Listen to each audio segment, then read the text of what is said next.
नमस्कार किसान साथियों, जो आज हम ये वीडियो बना रहे हैं ना, ये बड़ी ही इन्फॉर्मेशन से भरी हुई वीडियो होगी।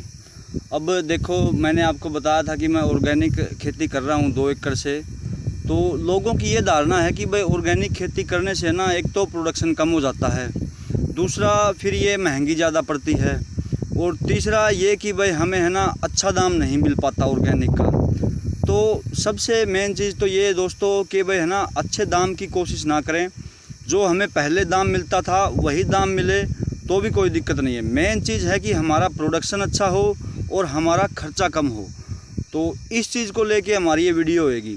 आज मैं एक ऐसा जादुई घोल तैयार कर रहा हूँ जो कि हमारी है ना खेती में जान डाल देगा और हमारा खर्चा बिल्कुल ही कम हो जाएगा, और ये काफ़ी लंबे टाइम तक चलेगा। हमें है ना बार बार अलग से कोई NPK या फिर जो फर्टिलाइज़र्स होते हैं वो ख़रीदने की ज़रूरत नहीं पड़ेगी।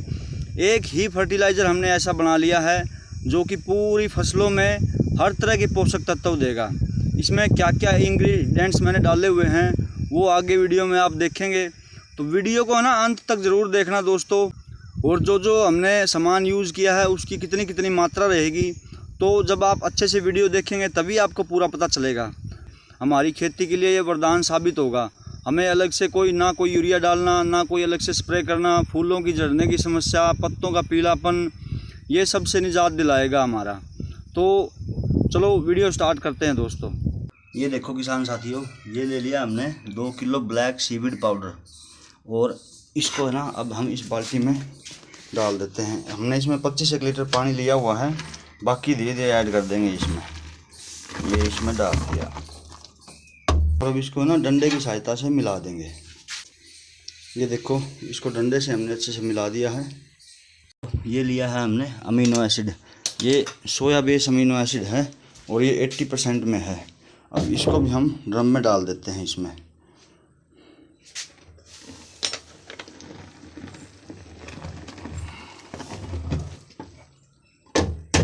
ये लो, हमने इसको ड्रम में डाल दिया और अब इसको डंडे की सहायता से मिला देंगे। अच्छे प्रोडक्ट की निशानी यही होती है दोस्तों कि ये जल्दी घुल जाता है, बहुत ही जल्दी। वो देखो, आपको दिखाई दे रहा होगा थोड़ा थोड़ा। अब ये ले लिया है दोस्तों हमने फुलविक एसिड, ये भी 2 kg लिया है हमने, और ये भी 100% शुद्ध है। अब इसको भी क्या करते हैं, हम अपने इसमें ड्रम में डाल देते हैं और डाल के फिर अच्छे से घोल देते हैं। ये है मैग्नीज सल्फेट फर्टिलाइज़र, ये वाटर सोलूबल है। हम इसको डायरेक्ट ड्रम में नहीं डाल देंगे, इसको इस बाल्टी में हमने 10 लीटर पानी लिया है और इसमें घोलेंगे इसको अलग से, और फिर इसको उसमें डालेंगे। ये हमने कितना लेना है, ये लेना है 2 kg। तो ये 2 पैकेट हैं, ये एक हमने डाल दिया और एक अभी हम डाल रहे हैं, और फिर इसको घोल के अच्छे से ये उसमें डाल देंगे ड्रम के अंदर। ये देखो, इसको हमने घोल दिया है, थोड़ा सा और घोल के, और इसको हम अपने उस ड्रम में मिला देंगे और इसको भी थोड़ा डंडे से हिला देते हैं। तो दोस्तों, ये हमने लिया है मैग्नीशियम सल्फेट, इसकी हमने मात्रा ली है 7 kg। ये आपको दिखाई दे रही होगी। ये 10 किलो का बैग था, 3 किलो हमने इसमें से निकाल के रख लिया है। तो ये मात्रा का आप ध्यान रखना अच्छे से।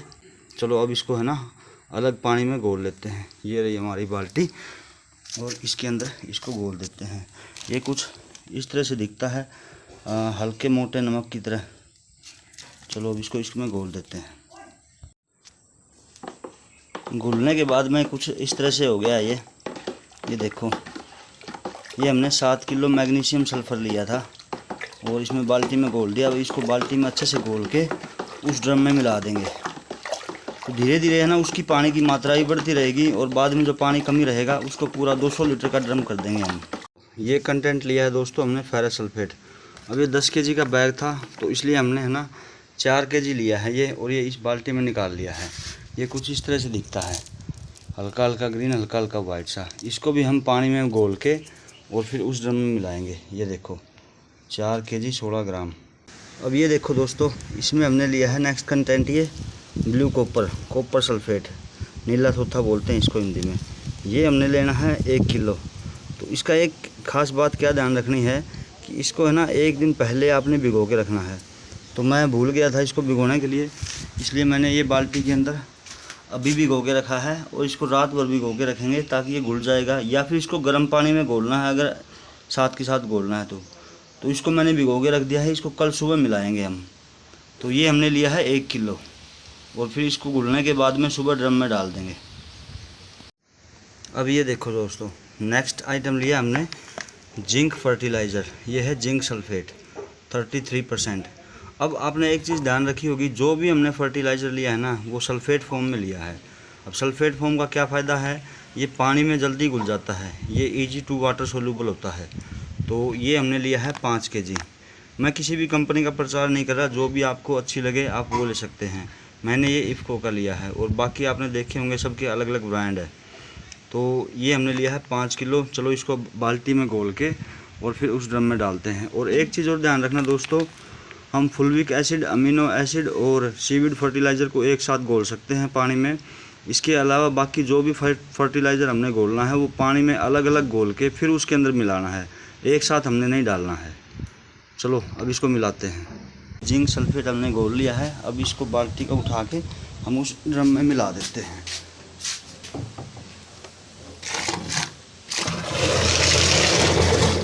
अब ये देखो दोस्तों, ये हमने ले लिया यूरिया, ये लिया है 2 किलो और ये इतना ही बहुत है यूरिया। चलो अब इसको यूरिया को पानी में घोल लेते हैं और घोल के फिर अपने ड्रम में डाल देते हैं। ये देखो, ये यूरिया हमने इसमें बाल्टी में घोल दिया है और ये इसको बना हम ड्रम में मिला देंगे। अब ये देखो दोस्तों, लास्ट चीज़ हमने ली है, इसमें 2 किलो गुड़। आपको पता है कि हमारे पास में लिक्विड गुड़ है, तो इसमें थोड़ा सा हमने पानी मिला दिया और ये 2 किलो लिया है। ये क्या करेगा, ये इसकी क्वालिटी को एनहेंस करेगा और इसको भी हम इसमें ही मिला देते हैं अच्छे से। अब इसको पानी को अच्छे से धो के पानी से और सारा इसमें मिला देंगे। गुड़ ज़रूरी है दोस्तों, जो इसमें बैक्टीरिया वगैरह उत्पन्न होएगा, माइक्रोब्स वगैरह बनेंगे, ये उनकी संख्या को बढ़ाएगा। और गुड़ का वैसे भी बेनिफिट है, क्योंकि हमारे भूमि के अंदर जो जीवांश वगैरह होंगे उनको खाना मिलेगा, गुड़ उनकी संख्या को भी बढ़ाएगा। अब सारी ऑर्गेनिक खेती होती है, ये जीवांश के ऊपर ही आधारित होती है। जितने हमारे धरती में जीवाणु होंगे, बेनिफिशियल बैक्टीरिया होंगे, उतनी ही हमारी धरती उपजाऊ होगी। वीडियो में देखा आपने दोस्तों कि हमने क्या क्या चीज़ें डाली हैं अपने ड्रम के अंदर और उनकी कितनी कितनी मात्रा रहेगी, ये सब बिल्कुल एक्यूरेट रहेगी। तो हमने इसका यूज़ कैसे करना है, आप है ना 1 एकड़ में 2 लीटर लें। जब थोड़ी फसल हमारी बड़ी हो जाए तब हम 3 से 4 लीटर यूज़ कर सकते हैं, लेकिन जो छोटी फसल होगी ना उसके अंदर है ना आपको 2 लीटर ही लेना है 1 एकड़ के अंदर। मैंने जैसे 2 एकड़ में ड्रिप बिछाई है, तो मैं इसको है ना 1 एकड़ के लिए 2 लीटर का घोल तैयार करके अपनी वेंचुरी से पूरे खेत में चला दूंगा। और ये तैयार कितने दिन में होगा, ये कम से कम भी 10 से 12 दिन में तैयार हो जाएगा अगर अच्छी गर्मी रहेगी। अब करना क्या है, हमें इसको एक बार सुबह और एक बार इसको शाम को 2 बार है ना दिन में डंडे की सहायता से इसको हिला देना है, ताकि इसके अंदर जो भी केमिकल रिएक्शन हो वो सारा हो जाए और जो हमारी धरती में जब ये जाए तो उसको नुकसान ना करे, सीधी मात्रा में उसको पोषक तत्व अवेलेबल हो हमारे पौधों को। और जो इसमें जीवाश्म उत्पन्न होंगे, क्योंकि हमने गुड़ डाला है, गुड़ क्या करता है, जो भी बैक्टीरिया वगैरह होते हैं उनको उत्पन्न करता है, उनकी संख्या को बढ़ाता है और फिर वो जब ज़मीन में जाएंगे तो वो हेल्थी बैक्टीरिया होते हैं, हमारे पौधों को पोषक तत्व प्रदान करने में बहुत सहायता करते हैं।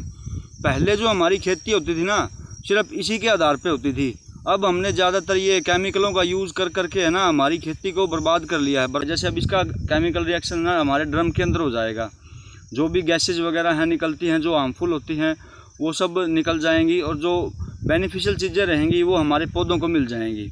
अब यूरिया के अंदर वैसे तो नाइट्रोजन ही होती है, नाइट्रोजन हमारे पौधों के लिए बेनिफिशियल होती है, लेकिन वो नुकसान क्यों करता है यूरिया, क्योंकि जो उसका केमिकल रिएक्शन होता है ना जिस फॉर्म में वो नाइट्रोजन देता है वो नुकसान करता है।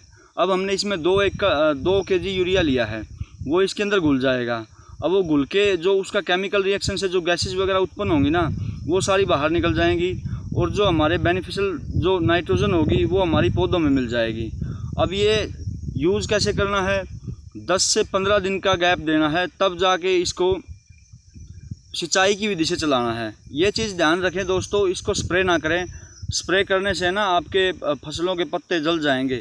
इसको जड़ों में चलाएं और जड़ों में भी एक उचित मात्रा ही चलाएं जो मैंने आपको बताई है। वो छोटे पौधे हों उनमें 2 लीटर प्रति एकड़ के हिसाब से, और जो बड़े हों उनमें 3 से 4 लीटर प्रति एकड़ के हिसाब से। ये नहीं कि भाई हम ज़्यादा डाल देंगे तो भाई ज़्यादा प्रोडक्शन, ये नुकसान भी करेगा दोस्तों। अब जैसे पानी हो गया, इंसान पानी पीते हैं, उसकी कैपेसिटी होती है मैक्सिमम 800 ml तक पीने की। अगर वो 2 लीटर पानी पी लेगा तो उसका पेट दुखेगा ना। सेम यही कंडीशन हमारे पौधों पे और हमारी धरती पे भी अवेलेबल होती है दोस्तों। उम्मीद करता हूँ कि आपको ये वीडियो अच्छी लगी होगी। अगर मुझसे कोई पॉइंट छूट गए हों तो आप कमेंट में पूछ लेना, और मेरी वीडियो को लाइक और शेयर करना दोस्तों। और अगर आप इस चैनल पे नए हैं तो आगे आने वाली वीडियो और भी इन्फॉर्मेशन भरी होंगी। मैं अपनी जैविक खेती की कहाँ से शुरुआत की और आगे इसको कहाँ तक लेके जाऊँगा और क्या क्या इसमें चुनौतियाँ आएंगी, वो सब आप जान पाओगे। वो कैसे जान पाओगे? जब आप मेरा चैनल सब्सक्राइब कर लोगे। तो दोस्तों आपसे विनती है कि मेरे चैनल को सब्सक्राइब करें, मुझे सपोर्ट करें। धन्यवाद दोस्तों।